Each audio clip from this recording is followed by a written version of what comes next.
Hi, everyone. Thank you for joining the live event. I'm Dr. Maria Sampoulos. I have the pleasure of having Dr. Fallon Patel with us tonight.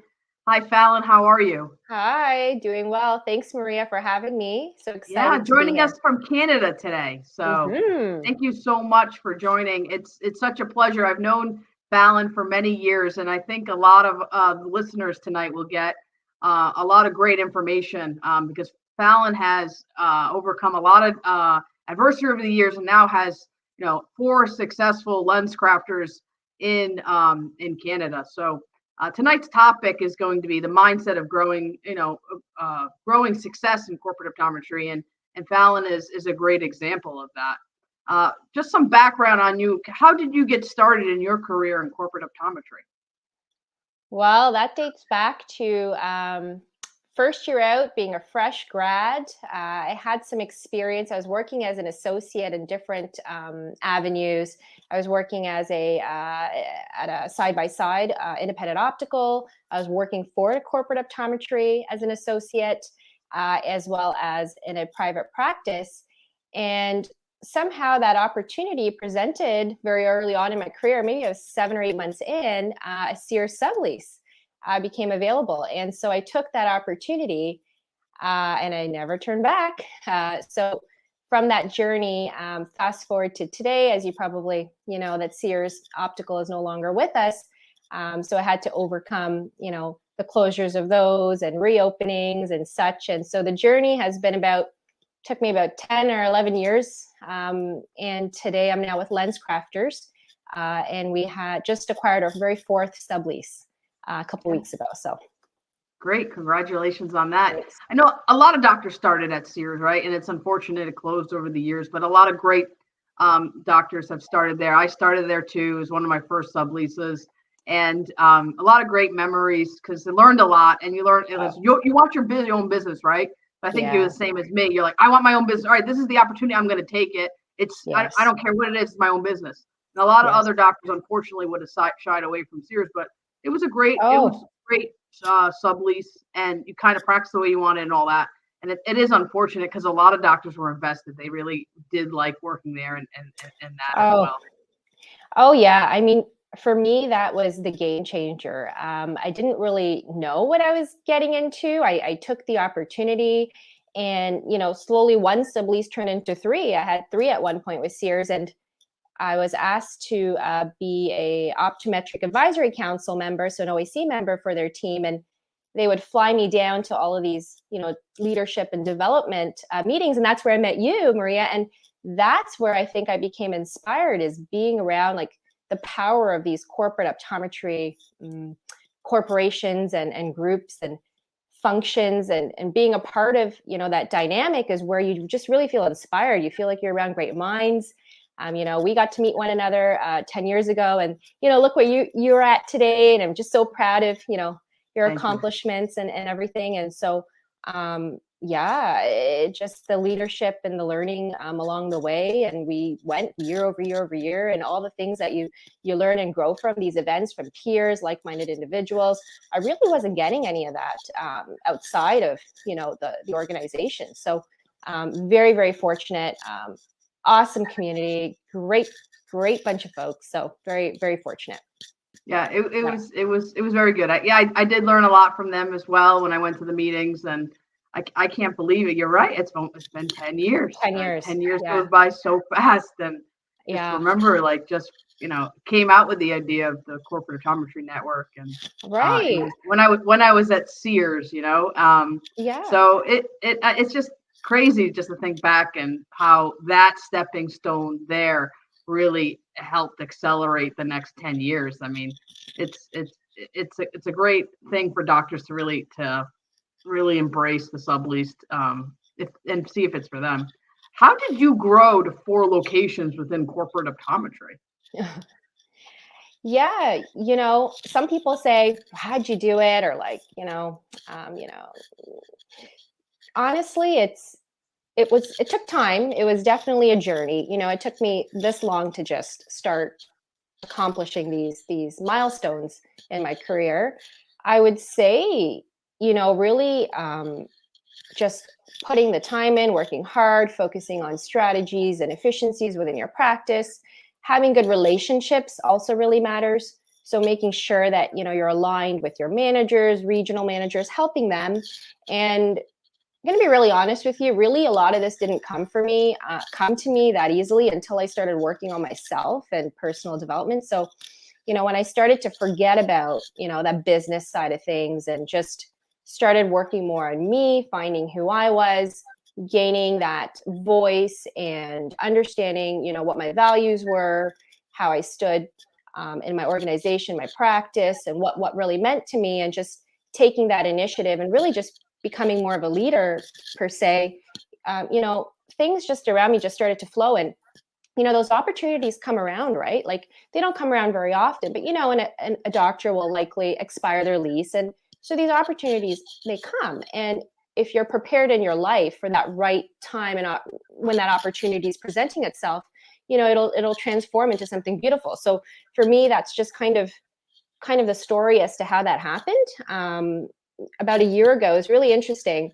And this is a cool story to share too for those that are thinking, you know, how do I do this? Or it might be too much for me. Well, for me, so I had one location for many years, 5 years, as a lens crafters location. And lens crafters locations are fairly busy. Like, you know, it requires a lot of commitment. And so I was very happy, you know, having the one sublease. But an opportunity presented a year ago where two locations came up at the same time. And I was coming off a mat leave. I had a 1-year-old. I just came off a maternity leave. And this, you know, as the corporate world works, you find out in a week or 7 days that this opportunity's become available. And you either say yes or no, right? And so for me, I doubted myself because I never in my mind thought that that would ever happen to at one time. I always thought, oh, maybe one every few years kind of thing, right? And so I doubted myself initially. And it was just the support I had, you know, with my husband. Even my mom was like, Fallon, you know, you should take this. You're Fallon. You'll figure it out. Don't worry, right? Just this is an opportunity. You need to really embrace it.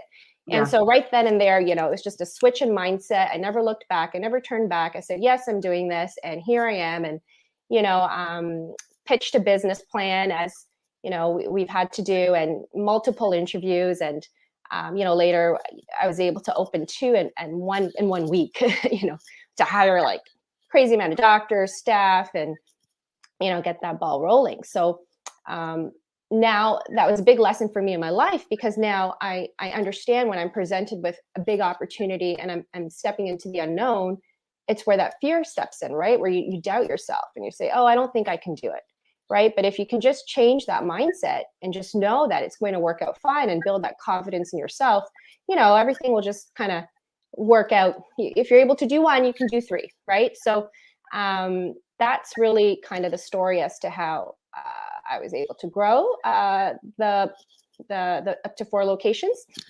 And then the fourth location just came about a month ago. Again, like the same opportunity presents, and if you're ready and you're prepared, and you know you have all the systems and strategies in place to have this work out, it's really no trouble. You're able to do it, right? So yeah, and you also have a 4-year-old and a 2-year-old, and you have 4 practices. Because I'll talk to a lot of young ODs and thinking, am I ready to have my own practice? I have a young family.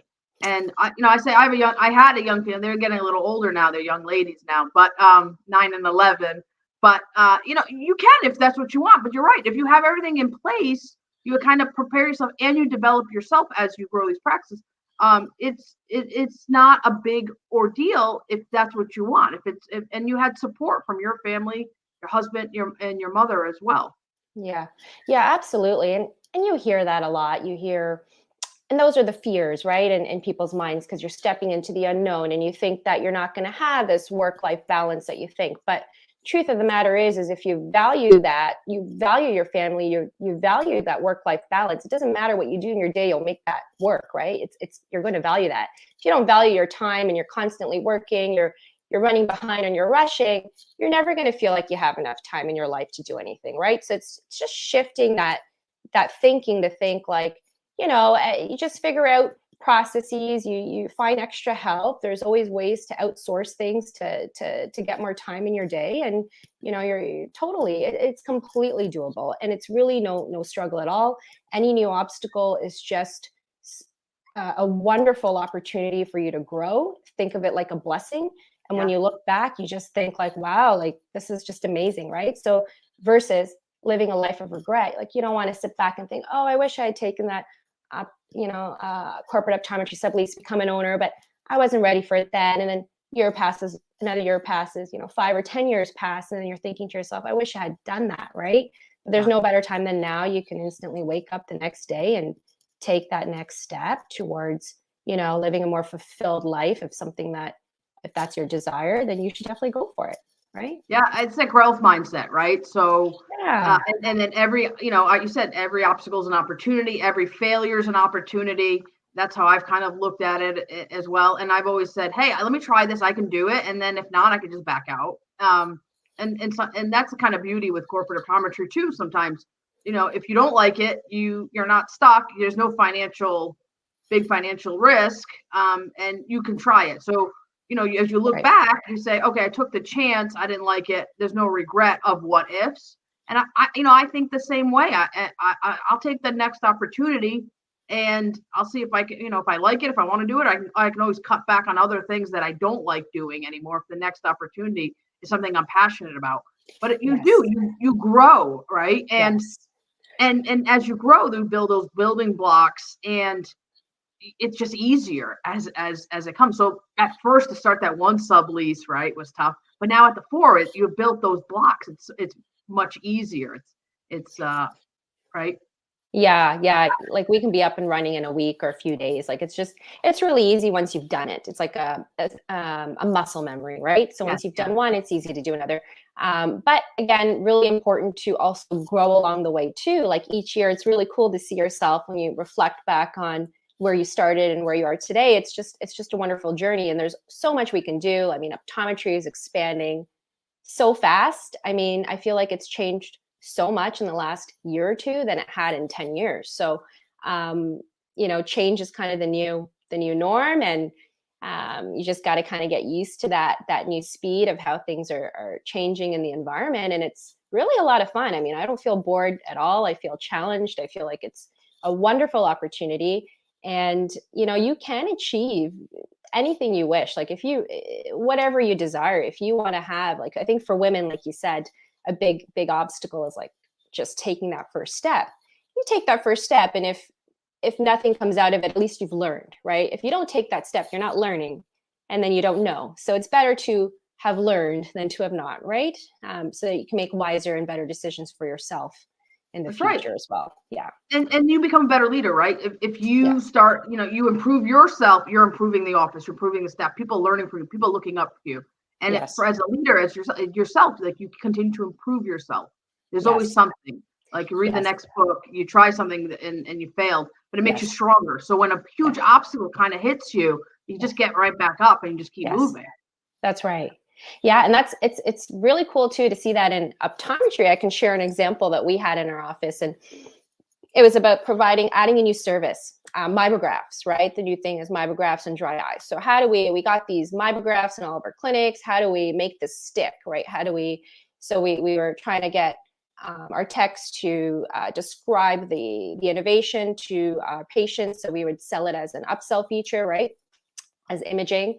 And in Canada, we practice a little bit differently. So it's kind of one flat fee, and anything extra is an add-on is how we practice here. And so, it wasn't really sticking. We weren't really getting many patients going for it. But what I had realized is when I had shown patients their myographs, they seemed to have been so wowed by that technology versus the retinal image, which I thought would have been more interesting. But for some reason, that picture just kind of resonates with people, and the wow factor was so abundant that I just wanted every patient to feel that when they came in and saw us for an eye exam. I want them to feel that they are getting a comprehensive eye test, and I wanted to show the value. So all we did was up our fees, $5 or $10, and we started including it in all of our examinations, and that kind of was a really big success factor for us. So just kept throwing something on the wall till it sticks.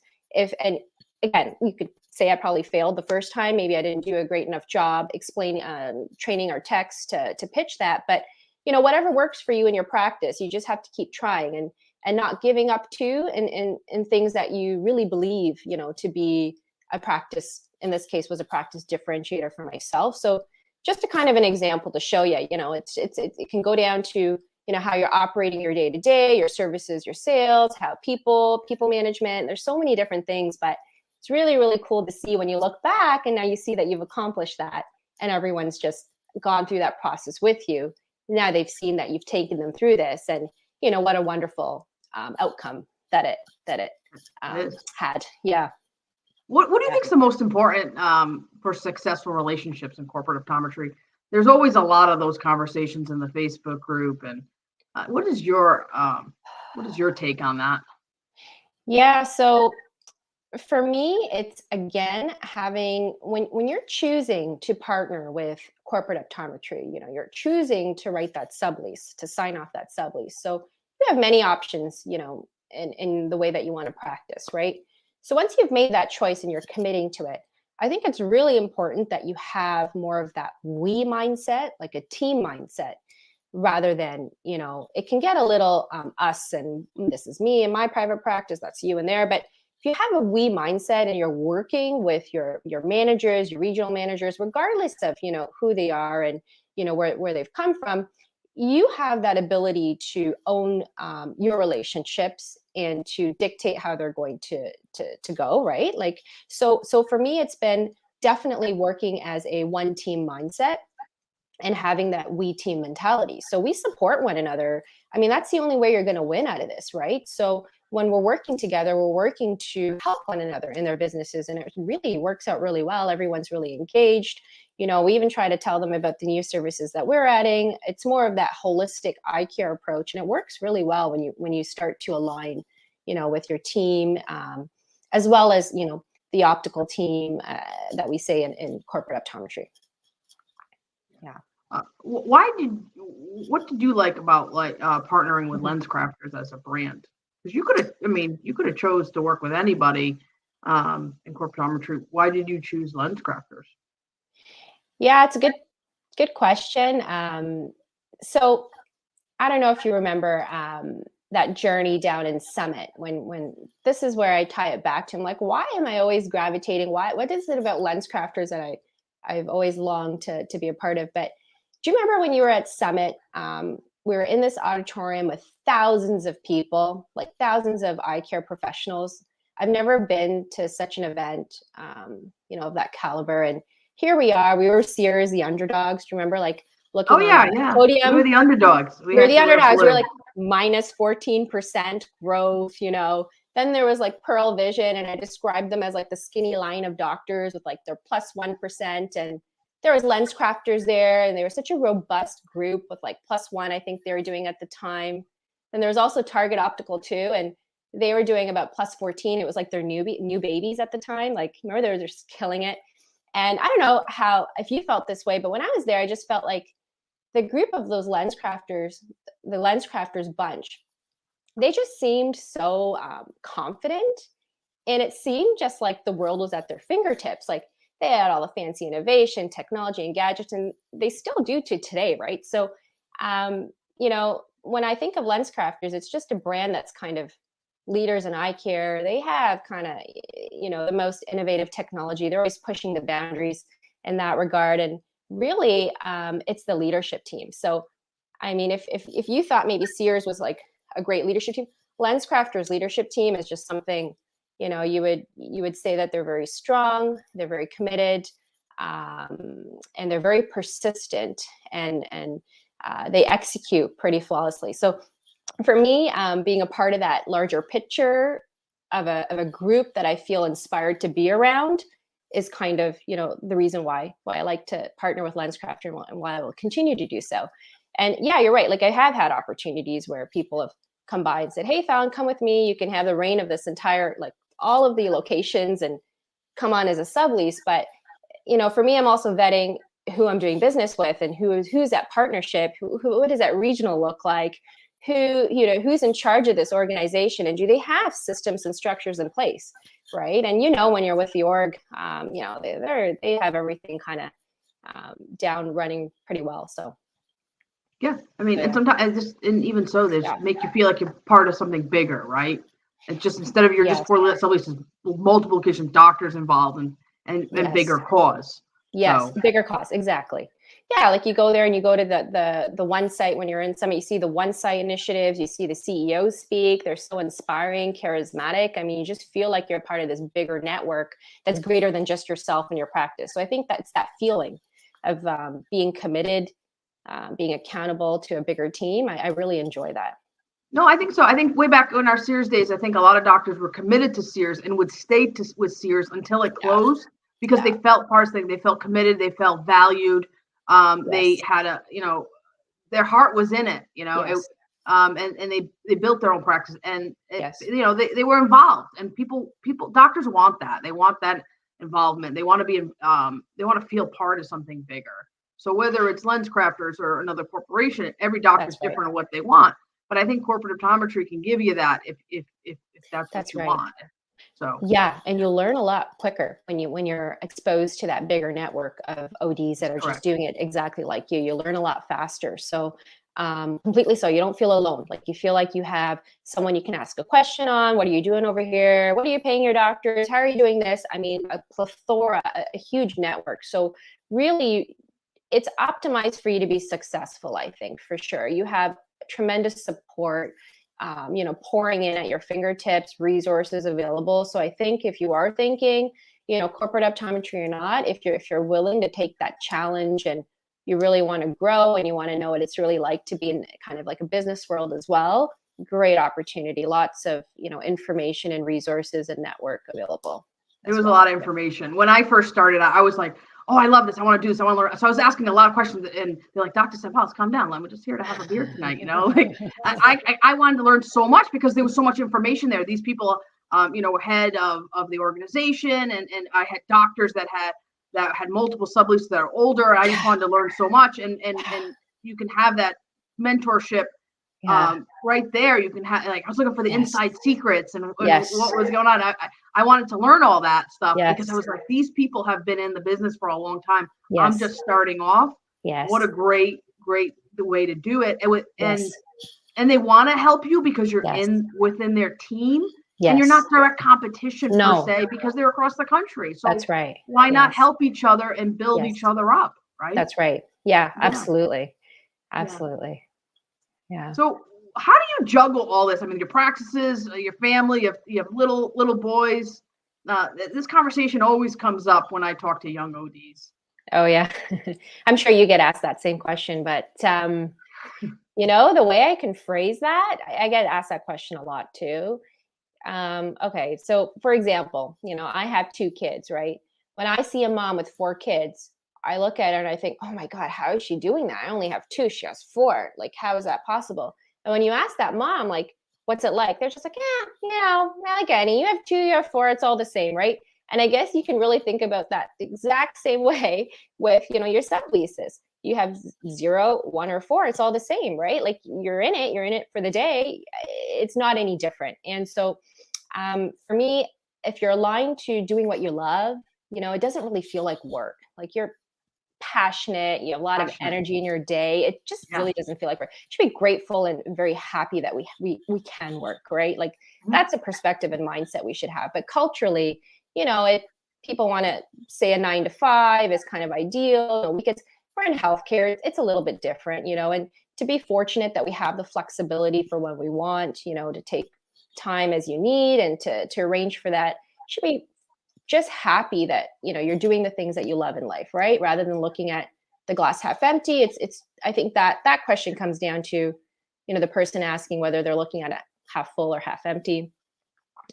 And so yeah, it's really no trouble at all. I mean, I feel like I'm able to really do the things that I love. And again, that's because I probably value my family, and I value work-life balance, being able to balance, working and seeing my children. Right. So I don't feel like you'll never catch me saying that I'm busy, because I really consciously try not to say that, because I always feel like, it's an excuse.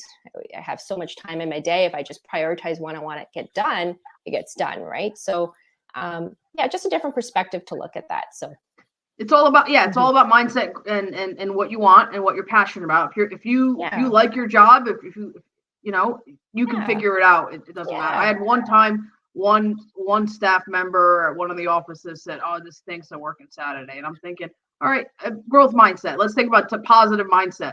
Hey, I'm here. We got a full book. I'm able to support my family. Business is thriving.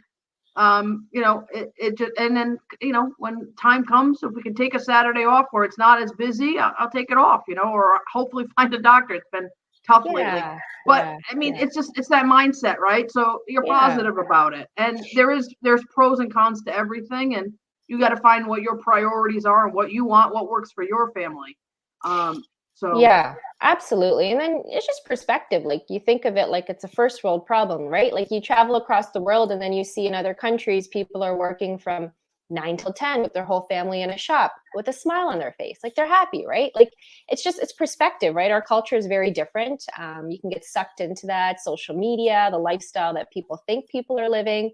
They might have a 9 to 5 and not be happy, but you can be working as an optometrist as much or as little as you want and still be happy. Like it's just all perspective, right? So, and like you said, sometimes you have to put in the time that makes more sense to you too. Like I still work weekends as well. I work Saturdays, and when I'm there, I'm not miserable. I'm actually really happy. I'm grateful. I love seeing people. I'm really happy to be there, and that's the attitude I go in with, right? So, and I know nothing is permanent in life. If I want to have a time or flexibility, we can arrange for that. But to just say no to certain situations or things that you think aren't going to make you happy, I would recommend to also be a little flexible in that regard too. So, the more flexibility you have, I think you'll do better. You'll be happier in life, not just with work, but at home and the structure and balances that you have. It's really important to let go a little and all this, the yin and the yang of life.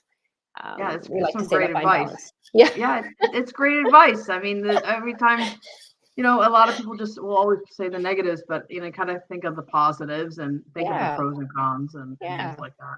Yeah. One of the things that really comes up in the corporate optometry group, this myth is that doctors can't do anything medical, they can't do anything specialty, things like that. You've incorporated it.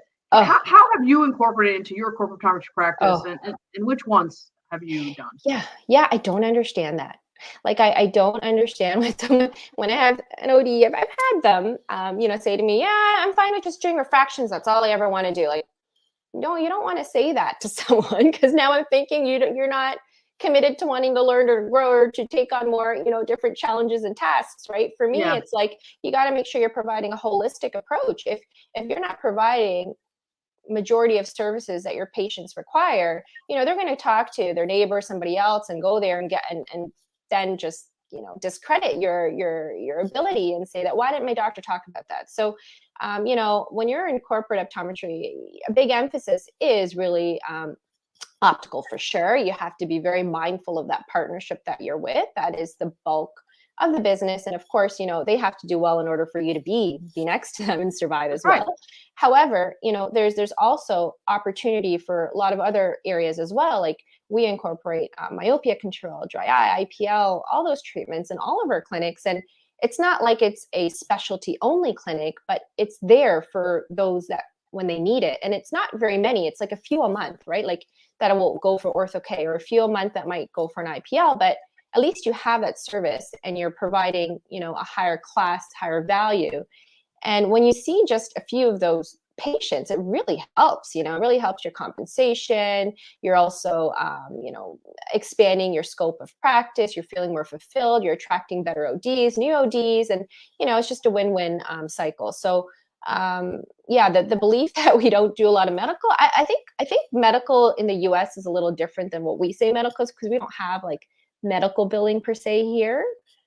So we kind of just do everything in a routine eye exam, like prescription, dry eye, all this kind of stuff. So it might be a little different. However, I think at the end of the day, we need to make sure we're providing a holistic approach for each and every patient, right? Yeah. Yeah. One of the things, I mean, you've been bringing up a lot of great points, and it's about mindset and growth and just trying to look for the next opportunity. You really started talking about personal development. When you started researching it and working on it, when did you start to see success? Can you tell us what that looks like as doctors try to look for that path for personal development? Yeah. I started reading about it maybe 5 years ago. I just started getting my first book or two 5 years ago. Really, a year and a half ago is when I really just, things weren't really going the way I wanted them to go in my life. I just felt like I had hit a brick wall. I wanted to grow my practice and exponentially grow it, and it wasn't growing. I was working on all of the business tactics, doing all the right things, and it just was growing incrementally, not enough for what I felt I could bring and contribute to my professional career. And so I just, somehow I got a great book in personal development. It was a book by Sadhguru, Inner Engineering. If you haven't read it, you should really read it. Magical things started happening to me after I read this book, and I just started deep diving, like one book after another, like Robin Sharma, Dr. Joe Dispenza. There's so many great people that are in this industry that are, and their messaging is all really the same. Eckhart Tolle and all these great authors. And so I started to do this, and really I didn't even care about the outside business professional world. I just was working on myself, my own, limiting beliefs, my emotions, my feelings, tackling those types of things internally, finding gratitude, feeling fulfilled, feeling happier. When I started working on, myself and coming to know who I really was, and what I really valued in this life, things just magically started to appear for me in the professional world, in the business world. Like, opportunity just keeps coming, presenting, it's presenting itself. Now, not to say I'm not focusing on that. Like, I'm very strategic, and I focus a lot on strategies and systems to be able to scale things and automate and, use technology for efficiency in my practice. I'm always looking to do that. But really, I think there's a deeper meaning to leadership when you can actually, be true to who you are as a person, and you just kind of can inspire people. So you started inspiring, like, those around you, your optical managers. Like, I think my optical managers follow me on, social media and my LinkedIn profiles, and I hear people saying, things like, I don't even know you, and you've made my day. You've made me feel happy. So these are the kind of things that just started happening after I just started to go down this kind of path, I'd say, and becoming more vocal and sharing that journey. So, there's one thing that you can do yourself. That's great. But the whole thing is you want to help uplift those around you too, right? So that's the greater good. So really interesting. But and how empowering in yourself when you bring someone else up with you. How much does that bring you up? That brings you up exponentially, right? When you help someone else. It really, you get like high off of it. So it makes you a better person. So you're like, okay, I helped this person. Oh, look what I did. What else can I do? And now you're confident. I can go tackle that obstacle at work or whatever the case is. Yeah, when you lift others up, you really lift up yourself too. Yes. And you do. You inspire, and it makes you a better individual and personal development too. And it's continuous, right? You haven't stopped. You continue to read more, do more, right? Yes. Oh, yeah. Because it's a journey. Yeah. It's a path. Exactly. So I guess, like, maybe it took a year, not even a year. Like, you can literally sit down with a good book over a weekend, and as long as you're meeting the lesson at the right time in your journey, you're willing to accept it, it can change for you overnight, really, right? So it really depends on where you're at in your path. But I think it's, if you're stuck and you don't know what to do, it's a great resource, a great tool to better yourself. Yeah, and I think practicing gratitude too, right? They give them some negativity and things like that. I kind of look at it, I'm like, what am I thankful for? What is this? Like back to that conversation of that staff member saying, "Oh, it's Saturday, you got to work." I'm thankful to be here. I got a full book. I'm seeing patients, but I'm making income for my family. Yes. And we're, because there's a lot of different situations out there, and we have a good situation. So you should be happy. But and you look and you say, hey, it took 10, 15 years to get here. I'm going to be super. I know all the obstacles it took to get here. So I'm happy to work Saturday football. Yeah, I have no problem. I just worked this past Saturday, so happy. Like, I'm just happy to see, I don't know. It's just a different perspective, but maybe, this happened later. I think maybe before I was a new grad, you're right. Maybe I wasn't in the right mindset, and that's not a good thing. So I wasn't happy. I wasn't happy with working, but I also, I like working for myself a lot, a lot better. Me and you are very alike. Yeah. I'm like, hey, I'm working for myself, so I don't mind working, 10 hours a day if I'm working for myself. Now, if I had to work for somebody else, then maybe I wouldn't. But but yeah. So I mean, I think you're doing it for yourself. You're doing it to build your practice. You're doing it for your family. We're very fortunate as optometrists to make above average income, and to do that, and and you build a patient following. Patients want to see you, and you make a difference. I mean, just last week I had a retinal detachment and caught it, and we kind of called different ophthalmologists to get her in, and just the next day, just that phone call saying, hey, you got me in, and because of you saved my eye. I didn't wait. You got emergency surgery that night with that ophthalmologist. She had to drive 45 minutes to go see another doctor that would see her that day. But how gratifying is that you did that? So we have a great profession, and that patient is super thankful, is going to tell everybody. And and honestly, we're all qualified to catch a RD, but the fact that we went out of our way and stopped clinic to call 4 or 5 different retina specialists made a huge difference for her, right? And how gratifying is that to do that? But that's our job. That's what we're supposed to do. Yeah, it's crazy. I know the first couple of papillodemas that you see too, and you rush them to the ER, and it's an incredible profession for sure. We should be very thankful that we have such a great field, very positive. I think doctors as well, just a great group and bunch of, professionals. Yeah. Right. Can you summarize the key takeaways from for personal development for our listeners tonight? Yeah. So I had 3 key takeaways that I wanted to share. The key takeaway number 1 was, I had this all written down. Let me do it properly for you guys. So the 3 takeaway number 1 was, whenever an opportunity presents itself, make sure you always say yes. So yes, that's true. Yes. Yes. Always say yes. Number 2, understanding your fear is what sets you back. Okay, so you might have fear of rejection, fear of embarrassment, fear of failure. It's these fears that are limiting you from taking the next step. So understand where your fears are. And number 3, when you're thinking and you switch that mindset to think abundance, that's when you really start to grow exponentially. So shifting your mindset to really believing, the world is at your fingertips. You can create whatever it is that you want. You start making decisions in abundance versus scarcity. That's when you'll really start to see things multiply, for yourself professionally and personally as well in your relationships. So, it's all about relationships. And that's what you grow. You grow with others. So, absolutely, it's all about the people, right? Or else, what else is there to it? So, you got to work together.